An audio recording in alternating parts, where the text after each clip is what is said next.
जय हिंद साथियों। हम आपके लिए बिहार बोर्ड 10th का वो सबसे महत्वपूर्ण क्वेश्चन लेकर आए हैं जो कि इस बार 2026 में बिहार बोर्ड में सीधे सीधे सामाजिक विज्ञान में आपको 5 नंबरी के रूप में देखने के लिए मिलेगा। तो तैयार हो जाइए, वो क्वेश्चन जो सीधे एग्ज़ाम में आएगा। तो चलिए हम आपको बता दें बिहार बोर्ड में इस बार कौन सा क्वेश्चन आने वाला है। तो इस वीडियो में पूरा बना रहिएगा और इस वीडियो को पूरी अंत तक देखिएगा। पहला क्वेश्चन है, फ्रांसीसी क्रांति के प्रमुख कारणों का वर्णन करें। फ्रांसीसी क्रांति के कई कारण थे। फ्रांसीसी क्रांति के कई कारण थे जो धीरे धीरे जनता के गुस्से में बदल गई। उस समय फ्रांस में निरंकुश राजशाही और राजा लुई 16वां पूरी ताकत अपने साथ में रखता था। किसके साथ में?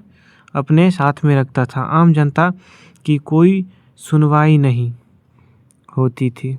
समाज के 3 वर्गों में बांटा गया था, पादरी, कुलीन और तृतीय वर्ग। तृतीय वर्ग समाज को 3 वर्गों में बांट दिया था। पहले वर्ग बहुत कम कर देते थे, कर मतलब टैक्स, या बिल्कुल नहीं देते थे, जबकि तृतीय वर्ग पर भारी करों का बोझ था। इसी वर्ग में किसान, मजदूर, व्यापारी आते थे जो मेहनत करते थे लेकिन परेशान करते थे।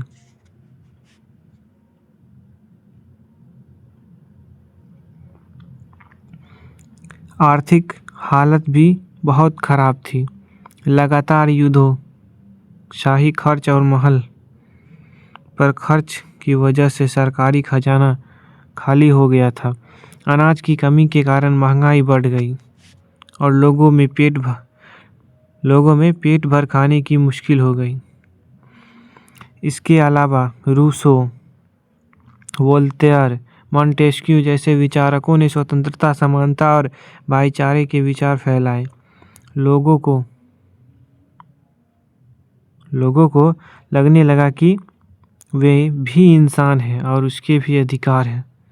इन सभी कारणों से जनता ने राजशाही के खिलाफ विद्रोह किया। फ्रांसीसी क्रांति की शुरुआत हो गई।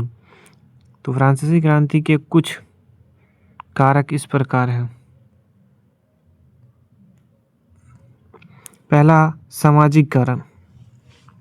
तो चलिए समझ लेते हैं सामाजिक कारण में क्या था। फ्रांस की समाज 3 वर्गों में बटा हुआ था। पहला वर्ग पादरी, दूसरा कुलीन। इन दोनों वर्ग के पास जमीन, धन और अधिकार थे, लेकिन इन्हें कर नहीं देना पड़ता था। तीसरा वर्ग सबसे बड़ा था, जिसमें किसान, मजदूर, कारीगर, व्यापारी आते थे। यही वर्ग मेहनत करता था और पूरे देश का कर भी यही देता था। इस वर्ग के कोई विशेष अधिकार नहीं थे और इनके साथ भेदभाव किया जाता था। समाज में असमानता बहुत ज़्यादा थी। आम लोग गरीब, भूख और अपमान भरा जीवन जी रहे थे, जिससे उनके मन में गुस्सा बढ़ गया और उन्होंने विद्रोह कर दिया। और जो कि 1789 का विद्रोह था। उस समय राजा लुई 16 का शासन चल रहा था। दूसरा, आर्थिक कारण। चलिए आर्थिक कारण को भी समझ लेते हैं। फ्रांस की आर्थिक हालत बहुत खराब हो चुकी थी। लगातार युद्धों, खासकर अमेरिका की स्वतंत्रता संग्राम में मदद करने से सरकार पर भारी कर्ज हो गया। राजा और शाही परिवार विलासिता पर बहुत पैसा खर्च करते थे। खजाना खाली हो गया था। दूसरी ओर अनाज की कमी, महंगाई बढ़ गई। लोगों को रोटी तक मिलना मुश्किल हो गया। करों का पूरा बोझ तृतीय वर्ग पर ही आ गया, जिससे जनता और अधिक परेशान हो गया। अमेरिका स्वतंत्रता संग्राम से मतलब ये है कि अमेरिका की स्वतंत्रता संग्राम में फ्रांस ने अमेरिका की बहुत मदद की, जिससे अमेरिका तो आज़ाद हुआ, लेकिन फ्रांस खुद कर्ज में डूब गया। तीसरा कारण, राजनीतिक कारण। फ्रांस में निरंकुश राजशाही राजा लुई 16वां जनता की समस्याओं को अनदेखी करता था। लोगों को शासन में भाग लेने का कोई अधिकार नहीं था। न्याय व्यवस्था भी पक्षपातपूर्ण थी। दार्शनिकों जैसे रूसो और वोल्टेयर ने स्वतंत्रता, समानता और भाईचारे के विचार फैला। इन विचारों ने जनता को विद्रोह के लिए प्रेरित किया। कहने का मकसद यह है कि 1789 की फ्रांसीसी क्रांति का कारण हमने 3 बताए और उसके टॉपिक भी। तो इस क्वेश्चन को देख लीजिएगा, ये 100% गारंटी है कि इन क्वेश्चन में से ही आपको देखने को मिलेगा। तो चलिए दूसरा क्वेश्चन की ओर चलते हैं। दूसरा क्वेश्चन है, जर्मनी के एकीकरण में बिस्मार्क की भूमिका स्पष्ट कीजिए। तो दूसरा क्वेश्चन का आंसर हो जाएगा, जर्मनी के एकीकरण में ओटो वन बिस्मार्क की भूमिका सबसे अहम मानी जाती है। वे प्रशा के प्रधानमंत्री थे और कुछ चतुर राजनीतिक थे और बहुत चतुर राजनीतिक थे। उनका मानना था कि जर्मनी का एकीकरण भाषणों और प्रस्तावों से नहीं बल्कि शक्ति और युद्ध से होगा, जिन्हें उन्होंने लौह और खून की नीति कहा, यानी कि लौह एवं रक्त की नीति। बिस्मार्क ने सबसे पहले जर्मन राज्यों को एकजुट करने की योजना बनाई। उन्होंने 3 युद्ध का सहारा लिया। पहला युद्ध डेनमार्क के खिलाफ हुआ, जिससे सल्सविग और होल्स्टिक क्षेत्र मिले। दूसरा युद्ध ऑस्ट्रिया से हुआ, जिसमें प्रशा की जीत हुई। ऑस्ट्रिया जर्मन मामलों से बाहर हो गया। तीसरा युद्ध फ्रांस से हुआ, जिसमें फ्रांस हार गया। इस जीत ने जर्मन राष्ट्र को मजबूत कर दिया। 1871 में वर्साय के महल में जर्मनी के एकीकरण की घोषणा की गई और विलियम प्रथम को जर्मनी का सम्राट बना दिया गया। इस प्रकार बिस्मार्क की कूटनीति, युद्ध नीति नेतृत्व से जर्मनी एक शक्तिशाली राष्ट्र बन सका। युद्ध, 3 युद्ध लड़े थे, जो कि यहाँ स्पष्ट रूप से लिख दीजिएगा क्वेश्चन के लास्ट में। पहला डेनमार्क का युद्ध, 1864 ईस्वी में डेनमार्क का युद्ध हुआ था। डेनमार्क ने जर्मनी के 2 क्षेत्र सल्सविग और होल्स्टिक को कब्जा किया था, जिससे छुड़ाने के लिए ऑस्ट्रिया और प्रशा, जो कि जर्मनी का सबसे शक्तिशाली राज्य हुआ करता था, प्रशा, दोनों ने मिलकर डेनमार्क से सल्सविग और होल्स्टिक को छुड़ा लिया 1864 ईस्वी में। और ऑस्ट्रिया का युद्ध से तात्पर्य ये है कि युद्ध सल्सविग और होल्स्टिक को तो छुड़ा लिया, लेकिन 2 साल बाद ही ऑस्ट्रिया और प्रशा के बीच युद्ध हो जाता है, क्योंकि बिस्मार्क ने कुछ ऐसा कूटनीति दिमाग लगाया था, जिससे सल्सविग में देखिए जीतने, सल्सविग और होल्स्टिक 2 देश मिलकर जीते। पहला तो प्रशा और ऑस्ट्रिया, तो जीतने के बाद दोनों एक क्षेत्र ले लिए। जब दोनों एक क्षेत्र को ले लिए तो सल्सविग ऑस्ट्रेलिया के कब्जे में आया, ऑस्ट्रिया और होल्स्टिक प्रशा के कब्जे में, समझे। तो सल्सविग में बिस्मार्क ने विद्रोह करवा दिया। इसलिए विद्रोह करवा दिया क्योंकि दोनों जगह प्रशा जर्मन लोगों की संख्या ज़्यादा थी और उन लोगों को भड़का दिया कि तुम लोग जर्मन हो और तुम्हारे ऊपर कोई ऑस्ट्रिया का शासक राज करेगा, ऐसा होने से तुम लोग क्यों नहीं विद्रोह करते हो। इसीलिए उन्होंने सल्सविग में विद्रोह करवा दिया। पूरी तरह विद्रोह हो गया और इसको रोकने के लिए ऑस्ट्रेलिया के सैनिक जब आ रहे थे तो उन्होंने प्रशा से होकर ही जाना पड़ता था, जिससे प्रशा में बिस्मार्क उस समय प्रधानमंत्री था, जो कि मना कर दिया। जब मना कर दिया तो ऑस्ट्रेलिया और प्रशा दोनों के बीच लड़ाई हो गया। तो समझ गए ऑस्ट्रेलिया की लड़ाई कैसे हुई। उसके बाद इधर प्रशा 1870 ईस्वी में फ्रांस से लड़ाई हो गया। तो इस प्रकार आप लोग समझ गए होंगे, आशा करता हूँ। तीसरा क्वेश्चन, लोकतंत्र की प्रमुख विशेषताओं को लिखें। लोकतंत्र शासन की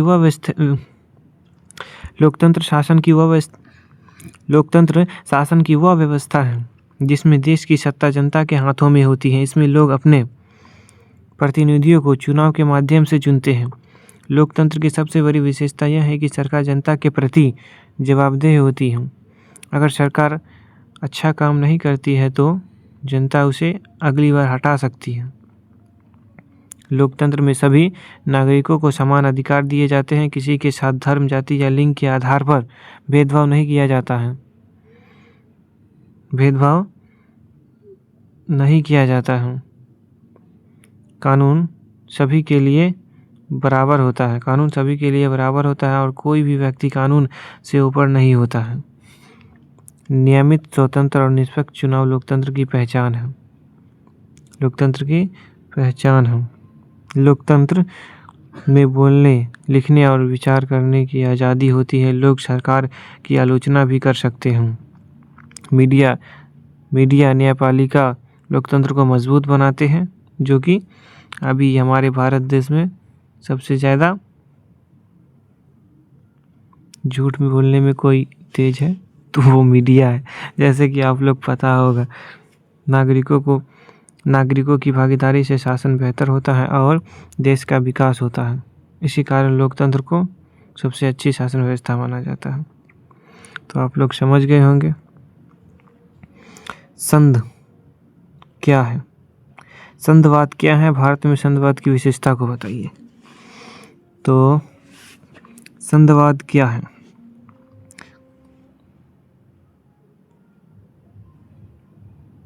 संघवाद क्या है? संघवाद शासन की वह व्यवस्था है जिसमें देश की सत्ता एक ही सरकार के हाथों में ना होकर दो स्तरों में बांटी जाती है। दो स्तरों में बांटी जाती हैं। एक तरफ केंद्र सरकार होती है, दूसरी राज्य सरकार होती है। दोनों अपने अपने काम करते हैं, अपने क्षेत्रों में ही काम करते हैं और संविधान के अनुसार चलती हैं। भारत में संघवाद इसीलिए अपनाया गया ताकि देश की एकता बनी रहे, साथ साथ राज्यों को भी अपने फैसले लेने का अधिकार मिले। और संघवाद की विशेषता क्या है? संघवाद की विशेषता क्या है? भारत में केंद्र और राज्य दोनों की सरकारें होती हैं। संविधान में इसके अधिकार साफ साफ लिखे हैं। शक्तियों को बांटने के लिए संघ सूची, राज्य सूची और समवर्ती सूची बनाई गई है, जो कि 3 सूची है। भारत में संविधान लिखित है जिससे किसी को भ्रम नहीं होता है कि इसका अधिकार क्या है। अगर केंद्र राज्य के बीच कोई विवाद होता है तो सर्वोच्च न्यायालय यह फैसला करता है कि भारत में केंद्र को थोड़ा अधिक अधिकार दिए गए हैं ताकि देश कमज़ोर ना पड़े। समझ गए? कमज़ोर ना पड़े। भाषा के आधार पर राज्यों का गठन किया गया है जिससे लोगों की पहचान और भावनाएं सुरक्षित रही। इसके अलावा पंचायत और न्यायपालिका के माध्यम से सत्ता जनता तक पहुंचाई गई है। सीधा सीधी निष्कर्ष इस प्रकार भारत का संघवाद देश की विविधता को मानते हुए एकता बनाए रखने में मदद करती है। समझे? 5वां नंबर क्वेश्चन है, भारत की जलवायु को प्रभावित करने वाले कारकों को लिखिए। कारकों का वर्णन करें। भारत की जलवायु को प्रभावित करने वाले कारक। अक्षांश, पहला है अक्षांश। तो भारत कर्क रेखा के पास स्थित है, इसीलिए यहाँ अधिकतर जगहों पर गर्म जलवायु पाई जाती है। दक्षिण भारत में तापमान अधिक रहता है और उत्तर भारत में ऋतुएं स्पष्ट होती हैं। कहने का मतलब दक्षिण भारत में धूप अधिक मात्रा में पाई जाती है क्योंकि दक्षिण भारत में कर्क रेखा होकर गुजरती है। दक्षिण भारत से कर्क रेखा होकर गुजरती है। आपको याद रखना चाहिए कि कर्क रेखा हमारे भारत के कई राज्यों से होकर गुजरती है ना। इधर हो गया आपका राजस्थान से हो जाता है, राजस्थान, मध्य प्रदेश, राजस्थान नहीं पहला होता है, हाँ, राजस्थान, गुजरात, मध्य प्रदेश। दूसरा ऊंचाई बढ़ने पर तापमान कम हो जाता है, इसीलिए पहाड़ी क्षेत्रों में ठंड अधिक होती है और मैदानी भागों में गर्मी ज़्यादा पड़ती है। तीसरा, हिमालय ठंडी मध्य एशियाई हवा को भारत में आने से रोकता है। यही पर्वत मानसूनी हवाओं को रोककर वर्षा कराने में मदद करती है। चौथा, समुद्र से दूरी। समुद्र के पास रहने वाले क्षेत्रों में मौसम समान रहता है। अंदरूनी क्षेत्रों में गर्मी और सर्दी दोनों ज़्यादा होती है। पाँचवां, मानसूनी फौने। मानसून भारत की जलवायु का सबसे महत्वपूर्ण कारक है, इससे ही वर्षा होती है। छठा, मानसूनीय धाराएं, महासागरीय धाराएं। समुद्र धाराएं तटीय क्षेत्रों के तापमान और वर्षा को प्रभावित करती हैं। इसका निष्कर्ष ये हुआ कि इन सभी कारकों से भारत की जलवायु में विविधता पाई जाती है, यानी कि हमारे भारत में हर साल में मौसम चेंज होते रहता है। इससे यही निष्कर्ष हुआ। छठा क्वेश्चन, भारत में कृषि के प्रमुख समस्या क्या लिखी। भारत में तो बहुत कृषि की समस्या है भाई, किसानों की, तो इसको लिखना है हमें। भारत में कृषि की प्रमुख समस्याएं। पहला, वर्षा पर निर्भरता। भारत की खेती ज़्यादातर बारिश पर निर्भर होती है। अगर बारिश समय पर ना हो या कम हो जाए तो फसल ख़राब हो जाती है और किसान का नुकसान हो जाता है। सही बात। अगर हमारे देश में बारिश कम होने लगी तो किसान की पूरी तरह से बर्बाद हो जाता है फसल। अगर बारिश ज़्यादा भी होने लगे तो भी किसान की पूरी फसलें बर्बाद हो जाती हैं। दूसरा, सिंचाई। कई इलाकों में नहर, ट्यूबवेल और पानी की सही व्यवस्था नहीं है। पानी की कमी से किसान अच्छी तरह खेती नहीं कर पाता है और पैदावार कम होता है। तीसरा, छोटे खेत। अधिकांश किसानों के खेत बहुत छोटे होते हैं। छोटे खेतों में मशीनें का उपयोग मुश्किल होता है, जिससे खेती ठीक से नहीं हो पाती है, उत्पादन घट जाता है। सही बात है।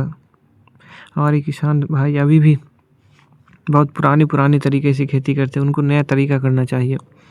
चौथा नंबर, पैसों की कमी। किसानों के पास बीज, खाद और दवाइयाँ खरीदने के लिए पैसे नहीं होते, इसीलिए वे साहूकारों से कर्ज लेते हैं और कर्ज का बोझ बढ़ता जाता है। सही बात है। अगर किसी कारण से अगर हमारे किसान के पास पैसा नहीं है, अगर वह कर्ज लेकर खेती करता है, अगर खेती में मुनाफा ही ना हो या खेती में ज़्यादा उत्पादन ही ना हो या खेती पूरी तरह बर्बाद हो जाए तो उस कर्ज को कैसे चुका पाएगा। इसी चक्कर में वो बोझ पड़ जाता है, पूरी तरह वो कर्ज में डूब जाता है। पाँचवा, पुराने तरीके। आज भी कई किसान पुराने और औजार से खेती करते हैं। नई तरीकों और मशीनों के ना होने से मेहनत ज़्यादा लगती है और फसल कम होती है।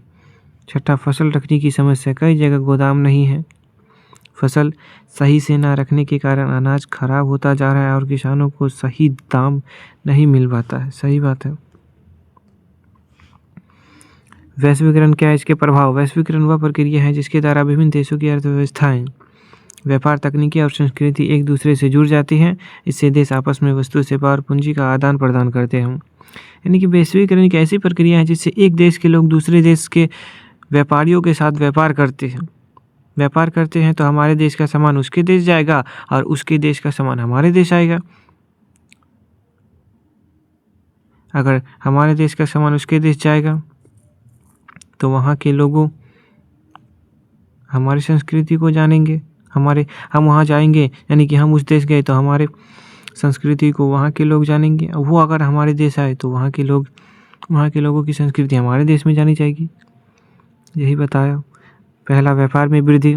इसका प्रभाव बता रहा है वैश्वीकरण की क्या प्रभाव है, तो इसका प्रभाव व्यापार में वृद्धि। वैश्वीकरण से देशों के बीच व्यापार बढ़ा, विदेशी कंपनियां भारत आई और भारतीय उत्पाद विदेशी तक पहुंचने लगे। दूसरा, रोजगार के अवसर। नई कंपनियां और उद्योग आने से रोजगार नए अवसर पैदा हुए, खासकर सेवा और उद्योग क्षेत्र में। तकनीक का विकास। विदेशी तकनीक के आने से उत्पादन की गुणवत्ता बढ़ी और काम आसान हुआ। सही बात। उपभोक्ता को लाभ। लोगों को अच्छा और सस्ते उत्पाद अधिक विकल्पों के साथ मिलने लगे। छोटे उद्योगों पर प्रभाव। बड़े विदेशी कंपनियों के कारण छोटे और घरेलू उद्योग को नुकसान हुआ। ये भी कारण है भाई, बड़े कंपनी आने से छोटे घरेलू उद्योग को नुकसान भी हुआ है। 8वां कारण, मुद्रा के कार्य लिखिए। तो मुद्रा के कार्य इस प्रकार हैं। विनिमय का माध्यम, पहला तो मुद्रा हुआ, मुद्रा वस्तुओं और सेवाओं के लेन देन का साधन है। इसके द्वारा खरीद फरोख्त आसान हो जाता है और वस्तुएं विनिमय प्रणाली की कठिनाइयाँ दूर हो जाती हैं। जैसे कि दुकान से 50 रुपये के दूध खरीदना, हम उसको पैसा दिए तो हमें दूध दिया, लेन देन। दूसरा, मूल्य मापने का साधन, मुद्रा से वस्तु और सेवाओं का मूल्य तय किया जा सकता है। सभी चीज़ों का मूल्य रुपयों में मापा जाता है। यानी कि एक किताब की कीमत 200 रुपया, यानी कि उस किताब का मूल्य कितना, 200 रुपये। उस किताब का मूल्य माप लीजिए ना, 200 रुपये। तीसरा, मूल्य संचय का साधन, मुद्रा को भविष्य के लिए बचा कर रखा जा सकता है। इसे व्यक्ति अपनी आय को सुरक्षित रखा जा सकता है। उदाहरण जैसे बैंकों में पैसा जमा करना। बैंक में पैसा जमा करने का मतलब यह है कि भविष्य में वो पैसा काम आएगा अगर हम पैसों को नहीं निकाले तब। चौथा, स्थगित भुगतानों का आधार, उधार लेन देन में मुद्रा बहुत उपयोगी है। भविष्य में किए जाने वाले भुगतान मुद्रा के रूप में तय किए जाते हैं। आज मोबाइल खरीदे किस्त पर, जैसे कि आज हम किसी सामान को ख़रीद लिए, मान लीजिए ये मोबाइल है। अब इस मोबाइल का पैसा हम कुछ मान लीजिए 50,000 का मोबाइल है, हम किस्त पर ले लिए आईफोन 50,000 वाला, और हम महीना उसको 10,000 या फिर 2,000 3,000 करके पैसा भर रहे हैं, तो स्थगित भुगतान के अंतर्गत आ जाएगा वो। इसके अंतर्गत स्थगित भुगतान के अंतर्गत। मूल्य हस्तांतरण का साधन, 5वां नंबर, मुद्रा के द्वारा मूल्य को एक स्थान से दूसरे स्थान तक आसानी से भेजा जा सकता है। जैसे कि बैंक के द्वारा UPI जैसे पैसे भेजना, आजकल तो पेफोन जैसे साधन चल गए, वही UPI, उससे हम लोग पैसा भेज सकते हैं। आगे, राजनीतिक दलों के सामने प्रमुख चुनौतियाँ कौन सी हैं? तो राजनीतिक दलों के सामने प्रमुख चुनौतियाँ बहुत सारी हैं। आंतरिक लोकतंत्र की कमी, अधिकांश राजनीतिक दलों में अंदरूनी चुनाव नहीं होते हैं, फैसले कुछ ही नेता द्वारा लिए जाते हैं, जिससे सामान्य कार्यकर्ता की भूमिका कम हो जाती है। दूसरा, वंशवाद की समस्या, कई दलों में नेता के परिवार के सदस्यों को आगे बढ़ा दिया जाता है, इससे योग्य और मेहनती लोग को अवसर नहीं मिल पाता है। सही बात है भाई, नेता अपने ही बच्चे को नेता बनाना चाहेगा। धन और बाहुबल का प्रभाव, चुनाव में पैसे और ताकत का गलत इस्तेमाल होता है, इससे ईमानदार और उम्मीदवार पीछे रह जाते हैं। सही बात। चौथा, महिलाओं का कम प्रतिनिधित्व, राजनीतिक दलों में महिलाओं की भागीदारी बहुत कम है, उन्हें टिकट और नेतृत्व का अवसर कम दिए जाते हैं। सही बात। सतत विकास से आप क्या समझते हैं? सतत विकास से के मुख्य बिंदु, पर्यावरण संरक्षण, संसाधनों का उपयोग इस तरह से किया जाए कि जंगल, नदी, जल, मिट्टी खराब ना हो। सही बात। दूसरा, आर्थिक विकास, देश और समाज का विकास हो, रोजगार बढ़े और लोगों की जीवन शैली सुधरे। सामाजिक विकास, गरीब कम हो, शिक्षा और व्यवस्था जैसी सुविधाएं सबको मिले और समाज में समानता बनी रहे। सही। प्राकृतिक संसाधनों का संतुलन, सबसे खास चीज़ें, जल, खनिज, जंगल और अन्य संसाधनों का जिम्मेदारी से उपयोग हो ताकि भविष्य में आने वाले लोगों भी इसका उपयोग कर सके। सबसे खास चीज़ें हैं ये। इसका सतत विकास का मतलब विकास और संरक्षण दोनों साथ साथ करना ताकि वर्तमान और भविष्य की ज़रूरतें पूरी हो सके। सही बात। तो हमने आपको 10 क्वेश्चन करवाए जो कि बहुत ही इम्पोर्टेंट था परीक्षा की दृष्टि से, बहुत ही इम्पोर्टेंट क्वेश्चन था।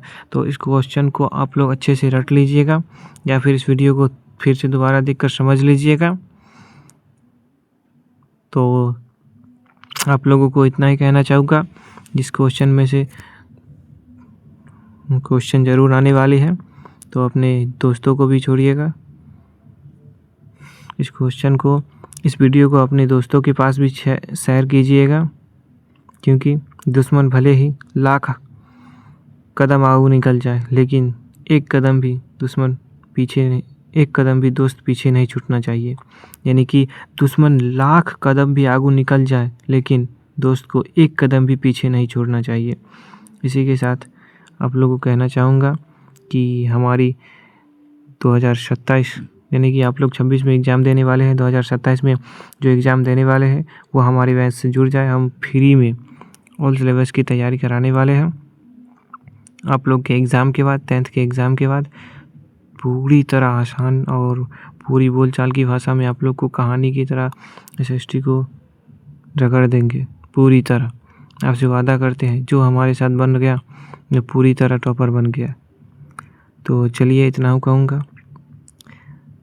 तो फिर किसी धमाकेदार सेशन के साथ आप लोगों के लिए क्वेश्चन छाट कर लाने वाले हैं। तो कमेंट ज़रूर कीजिएगा इस वीडियो में आप लोगों को कैसा लगा ये क्लास। तो जय हिंद साथियों, फिर मिलते हैं अगले वीडियो में।